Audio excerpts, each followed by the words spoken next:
Bagaimana caranya agar kita bisa menjadi seorang konten kreator yang mampu menarik banyak bidang bisnis? Menjadi seorang konten kreator yang banyak tawaran endorse dari brand-brand besar dan ternama.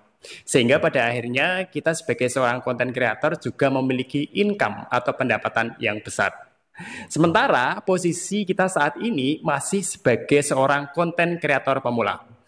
Kita semua tahu ya, konten kreator pemula masih memiliki pengalaman yang minim, sehingga skill dan kemampuannya juga masih sangat terbatas. Jadi sebenarnya rahasianya hanya ada 2 tip. Dan menurut saya, di era digital seperti saat ini, 2 tip yang akan saya sampaikan di sesi kali ini sangat mudah untuk dilakukan. Makanya ayo, ikuti video selengkapnya.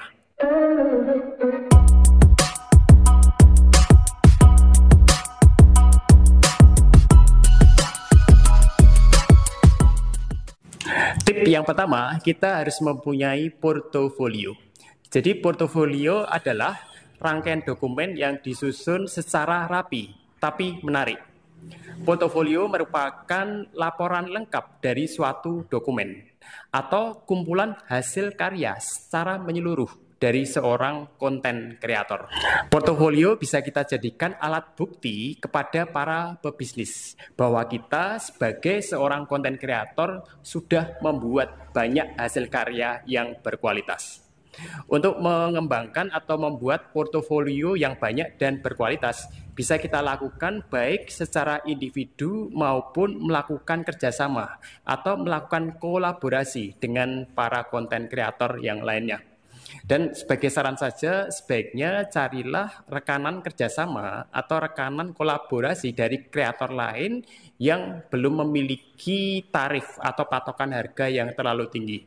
Syukur-syukur bisa gratisan, nggak apa-apa. Yang terpenting kita bisa melakukan kerjasama dulu dengan konten kreator lain. Kemudian portofolio yang sudah kalian buat disimpan dalam sebuah file yang bisa diakses sehingga bisa dilihat oleh banyak orang. Kemudian yang kedua, bangunlah networking.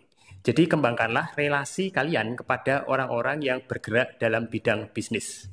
Tunjukkan kepada para pebisnis tersebut bahwa kalian sebagai seorang konten kreator tidak hanya memiliki skill yang baik, tapi kalian juga memiliki karakter yang bisa dipercaya. Tunjukkanlah kepada para pebisnis tersebut bahwa kalian adalah seorang konten kreator yang jujur, ulet, tekun, dan pekerja keras. Jadi jika kalian bisa menunjukkan bahwa kalian seorang konten kreator yang memiliki skill dan kemampuan yang baik, biasanya nanti kalian akan direkomendasikan oleh para pelaku bisnis tersebut, sehingga kalian akan semakin dikenal. Sehingga kesempatan kalian berkarir di konten kreator akan semakin berkembang. Tawaran-tawaran endorse dari brand-brand ternama, serta kesuksesan kalian secara umum sebagai seorang konten kreator juga akan semakin terbuka lebar.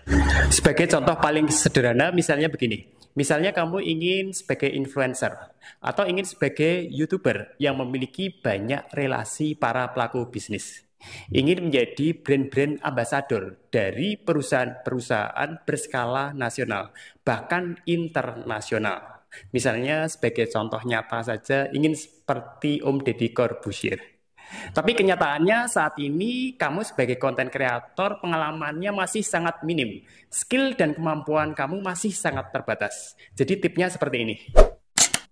3 bulan pertama kamu prioritaskan untuk belajar, yaitu belajar membuat konten. Bagaimana untuk membuat konten yang bagus dan berkualitas. Kemudian baru 3 bulan berikutnya kamu prioritaskan untuk membuat portofolio, yaitu dengan cara membuat beberapa video yang bagus dan berkualitas. Kamu targetkan saja, misalnya ingin membuat 50-100 video. Jadi dalam video-video yang kalian buat, kalian harus mempunyai target, baik dari sisi kualitas maupun dari sisi kuantitas. Dan yang tidak kalah penting, kalian tidak usah mikir duit atau honor dulu. Kalian fokus saja bagaimana untuk membuat portofolio yang bagus dan banyak. Dan setelah kamu mampu membuat banyak portofolio yang berkualitas dan bagus, mulailah untuk mengembangkan networking. Mulailah ajak teman-teman kalian sesama YouTuber untuk bekerja sama dengan kalian.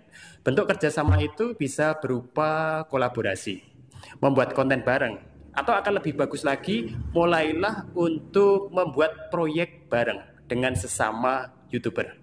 Dan untuk tahap awal, nggak usah pasang tarif tinggi-tinggi dulu ya, gratisan juga nggak apa-apa. Baru setelah skill dan kemampuan kamu terbentuk dan terasah, biasanya kalian akan mulai dikenal oleh banyak pelaku bisnis.